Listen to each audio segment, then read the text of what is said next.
আপনি যদি ভাবেন ফুটবলের সব নিয়ম আপনার জানা, তাহলে 2026 ফিফা ওয়ার্ল্ড কাপ আপনাকে অবাক করে দেবে। ফিফা এবার এমন কিছু নিয়ম নিয়ে এসছে যেগুলো ম্যাচের গতি, কৌশল এবং ফলাফল সবকিছুই বদলে দিতে পারে। আজকের ভিডিওতে আমরা জানবো যে 2026 বিশ্বকাপে কিছু অবিশ্বাস্য নতুন নিয়ম, যেগুলি না জানলে আপনি ম্যাচ দেখার সময় অবাক হয়ে যাবেন। তাই ভিডিওটি শেষ পর্যন্ত দেখুন, কারণ শেষের নিয়মটা আপনি যদি শোনেন তাহলে আপনি বিশ্বাসই করতে পারবেন না যে এই বছর ফুটবলে এত কিছু নিয়ম আসতে চলেছে। প্রথম নিয়ম হচ্ছে গোলকিপার 8 সেকেন্ডের বেশি বল ধরে রাখতে পারবে না।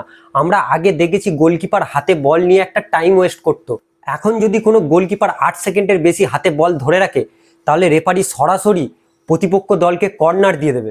এরপর তার আগে রেফারি কিন্তু 5 সেকেন্ড কাউন্টডাউনও করবে, কিন্তু তার মধ্যে যদি গোলকিপার হাত থেকে বল রিলিজ না করে, তাহলে সরাসরি প্রতিপক্ষকে কর্নার কিক দিয়ে দেবেন। 2 নম্বর কারণ হচ্ছে গোল কিক নিতে দেরি করলে সরাসরি কর্নার। যদি কোনো দল ইচ্ছাকৃতভাবে গোল কিক নিতে দেরি করে, রেফারি 5 সেকেন্ড কাউন্টডাউন শুরু করবেন, তার মধ্যে বলটাকে পা থেকে রিলিজ না করে, তাহলে সরাসরি প্রতিপক্ষকে কর্নার কিক দিয়ে দেওয়া হবে। 3 নম্বর কারণ হচ্ছে থ্রো ইন নিতে যদি দেরি করেন, তাহলে বল চলে যাবে প্রতিপক্ষের কাছে। এবার আর মিনিটের পর মিনিট থ্রো ইনের জন্য অপেক্ষা নয়। রেফারি যদি মনে করেন যে কোনো খেলোয়াড় সময় নষ্ট করছে থ্রো ইন নেওয়ার সময়, তাহলে রেফারি সরাসরি আবারও 5 সেকেন্ড কাউন্টডাউন করবে। এরপর সেই কাউন্টডাউনের মধ্যে যদি বল রিলিজ না করে হাত থেকে, তাহলে সরাসরি প্রতিপক্ষকে সেই থ্রো ইনটা দিয়ে দেওয়া হবে। 4 নম্বর নিয়ম হচ্ছে সাবস্টিটিউশন করতে হবে 10 সেকেন্ডের মধ্যে। আর এটি সম্ভবত কঠোর নিয়মগুলোর মধ্যে একটি। যে খেলোয়াড় মাঠ ছাড়বে তাকে 10 সেকেন্ডের মধ্যে মাঠ ছেড়ে দিতে হবে। আমরা আগে দেখেছি ফুটবলে যখন কোনো খেলোয়াড় মাঠ ছাড়ে, আমরা দেখেছি ক্ল্যাপ করতে করতে হেঁটে হেঁটে মাঠ ছাড়ে, কিন্তু এবার আর নয়। যদি কোনো প্লেয়ার 10 সেকেন্ডের মধ্যে মাঠ না ছাড়ে, তাহলে তার পরবর্তীতে যেই প্লেয়ারটা আসছে সে কিন্তু সঙ্গে সঙ্গে মাঠে ঢুকতে পারবেন না। তাকে 1 মিনিট ওয়েট করতে হবে এবং সেই দলটি 10টি প্লেয়ার নিয়ে তাকে 1 মিনিট পর্যন্ত খেলতে হবে। 5 নম্বর কারণ হচ্ছে চিকিৎসা নিলে 1 মিনিট মাঠের বাইরে থাকতে হবে। আমরা আগে দেখেছি অনেক প্লেয়ার ছোটখাটো চোট বা ছোটখাটো একটা ইনজুরি হলো মাঠে, আমরা দেখেছি প্রচুর নাটক করতো, পড়ে থাকতো, চিকিৎসা ফিজিও আসতো, অনেক তাদের দলের মেম্বার এসে তাকে আর কি ট্রিটমেন্ট চলতো মাঠের মধ্যে। সেটা কিন্তু আর আগের মতো আর হবে না।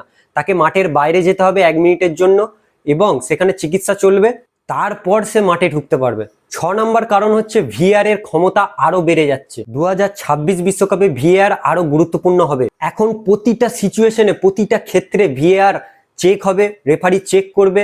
একটা সামান্য হলুদ কার্ড, সামান্য কর্নার এবং কোনো ভুল ডিসিশন, সেগুলো তো ভিআর এর কাছে রেফারি যাবে, যে তার কাছ থেকে অনুমতি নেবে, দেখবে কি ব্যাপার, তবেই একটা সিদ্ধান্তে রেফারি আসবে। 7 নম্বর কারণ হচ্ছে রেফারির সিদ্ধান্তে প্রতিবাদে কোনো প্লেয়ার যদি মাঠ ছাড়ে, তাহলে সরাসরি তাকে লাল কার্ড দিয়ে দেওয়া হবে। আমরা এর আগে অনেক দেখেছি অনেক প্লেয়ার রেফারির সঙ্গে তর্ক বিতর্ক করে এবং মাঠ ছেড়ে চলে যায়, এবং আমরা অনেক কন্ট্রোভার্সি দেখেছি। সেগুলো যদি এরপর মাঠে করা হয়, তাহলে সরাসরি তাকে লাল কার্ড পর্যন্ত দিতে পারে। 8 নম্বর কারণ হচ্ছে ঝগড়ার সময় মুখ ঢাকলে শাস্তি। নতুন নিয়ম অনুযায়ী যদি কোনো প্লেয়ার উত্তপ্ত পরিস্থিতিতে যদি মুখ ঢেকে কথা বলে, আমরা দেখেছি এর আগে অনেক প্লেয়ার তর্ক বিতর্ক করে রেফারির সঙ্গে বা অন্য কোনো প্লেয়ারের সঙ্গে, মুখ ঢেকে অনেক উল্টোপাল্টা কিছু বলে দিতে পারে। সেগুলো যদি রেফারির চোখে পড়ে, তাহলে এর শাস্তি লাল কার্ডও হতে পারে। 9 নম্বর কারণ হচ্ছে গোলকিপারের ইনজুরিকে আর টাইম আউট হিসাবে ব্যবহার করা যাবে না। আমরা এর আগে অনেক দেখেছি গোলকিপার মাঠে ইনজুরি হয়ে গেলে প্রতিপক্ষ 2 দলেরই খেলোয়াড়রা একটা টাইম আউটে চলে যেত, মাঠে তারা ড্রিঙ্ক করতো বা একটা মিটিং হয়ে যেত।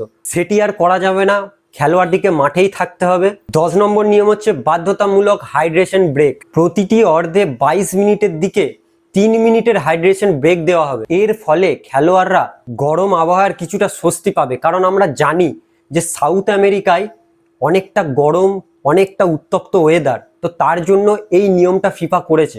ম্যাচের গতি আরো নিয়ন্ত্রণ হবে। আমার মনে হয় প্লেয়াররা অনেকটা রেস্ট পেয়ে যাবে। এই নিয়মটা আমার খুব ভালো লেগেছে। তাহলে বন্ধুরা, 2026 ফিফা ওয়ার্ল্ড কাপ শুধু নতুন দল এবং নতুন স্টেডিয়ামের জন্য নয়, বরং এই নতুন নিয়মগুলোর কারণে ইতিহাসে আলাদা জায়গা করে নিতে চলেছে। আপনার মতে কোন নিয়মটি সবচেয়ে বেশি ম্যাচের ফল বদলে দিতে পারে? কমেন্টে অবশ্যই আপনারা জানান। আর ভিডিওটি ভালো লাগলে অবশ্যই একটি লাইক করে দিন এবং ফুটবলের দারুণ দারুণ আপডেট পেতে বা কন্টেন্ট পেতে আমার চ্যানেলটি সাবস্ক্রাইব করতে ভুলবেন না। আর যদি আমাকে ফেসবুকে এখন দেখে থাকেন, তাহলে ফলো বাটনটি ক্লিক করে নিন। তো চলুন, একটা নেক্সট একটা ভিডিওতে দেখা হবে।